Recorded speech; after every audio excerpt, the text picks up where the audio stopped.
guys, so ito, papakita ko na sa inyo yung before ng mga drawers ko. So ito yung mga aayusin natin. So tatlo dito, and then isang mahaba dito. So ayan, buksan natin guys kung ano itsura. Ayan, so ito yung unang drawer. Ito yung itsura niya. As you can see, sobrang kalat. Ayan. So, diba? Grabe, ang kalat talaga. Ayan. So, next is ito, guys. Ayan. Grabe, no? Ang gulo talaga. And then, yung pinaka-last is ito. Ayan. So, yun yung mga ayusin natin. 2, 3, and 4. So, yan yung itsura niya. Una kong gagawin, tatanggalin ko muna lahat ng nasa drawers and then sisimulan ko na i-organize lahat ng ito using yung mga organizers na nabili ko sa Shopee. So, let's go guys!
ko lang kayo ng quick tour dito sa aking drawer or office drawer na inayos natin. And ayan guys, dito muna tayo sa pinakamalaki. So as you can see, saktong-sakto yung 8 pieces na organizer. Ito na nabili ko sa Shopee, which is sobrang perfect niya talaga guys.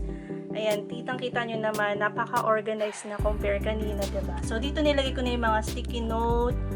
Ito yung mga correction tape, glue, tape measure. Ito yung mga gunting, cutter, stapler, tapos nandun naman yung mga scotch tape, tapos dito yung mga pins, ayan, mga wooden clip, mga thumbtacks, and dito guys, sa side na to, dito ko na nilagay yung salamin ko. So, mga anti-rad, eyeglasses. Ito, meron tong grado. Ito talagang pinagawa ko na may grado, tapos dito ko na rin nilagay itong mga usual na ginagamit ko kapag nag-i-edit ako, para hindi ko na sila hanapin kung saan-saan. So, ayan guys, yung first drawer natin. Over dito sa side na to, so ayan, ginamit ko na yung acrylic na organizer. Sobrang perfect niya dito guys. Saktong-sakto yung size niya. So, ang mga nilagay ko dito is yung mga wire ng yung charger ng laptop, ng cellphone, yung battery ng aking ring light, kasi pag brownout nagagamit ko yan guys. So ayan, tapos itong mga wire, tapos sobrang laking tulong nito guys. Ito yung pinaka, parang hindi ko alam kung anong tawag dito, pero sobrang laking tulong niya kasi ang ganda tignan, hindi cluttered yung mga wirings ng mga saksakan. So ayan, diyan ko na nilagay yung mga remote sa LED light para sama-sama na sila lahat. Then dito ko na rin nilagay yung laptop cleaner para mabilis kong hanapin. So ayan yung first drawer dito sa side.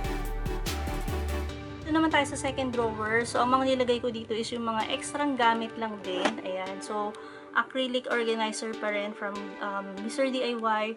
So dito sa side, nandito yung mga index card, yung mga ampaw, mga sobre, na sobra, kasi minsan kailangan talaga yun, diba? So ayan. Kasi ito yung aking calling card. Kasi ito yung aking calling card na pinagawa ko nung nag-makeup gig ako. Tapos yan, ibang cards, tapos mga crayons, stampad, lahat nandyan na para hindi nakalat-kalat. Tapos ito, bago pa kasi hindi ko pa nagagamit, so dyan na lang muna sila. So ayan yung second drawer. Now down to the last drawer. So ang mga nakalagay dito guys is yung mga pang crafts nga. Ayan. So nandiyan yung yarn, yung mga sinulid. Ito yung ginagamit ko sa backdrop ko. Sobrang tibay nito, pang clip. Tapos may mga battery na bago. Tapos ito wooden. Basta may gamit yan guys eh. So kinip ko na lang. Tapos mga sinulid ulit, and then yung ginagamit sa mga yun nga, mga pang crafts. Ayan. So nandiyan na lahat sila para sama-sama na, kasi minsan yung mga sinulid namin kung saan nakalagay. So ayan yung last drawer.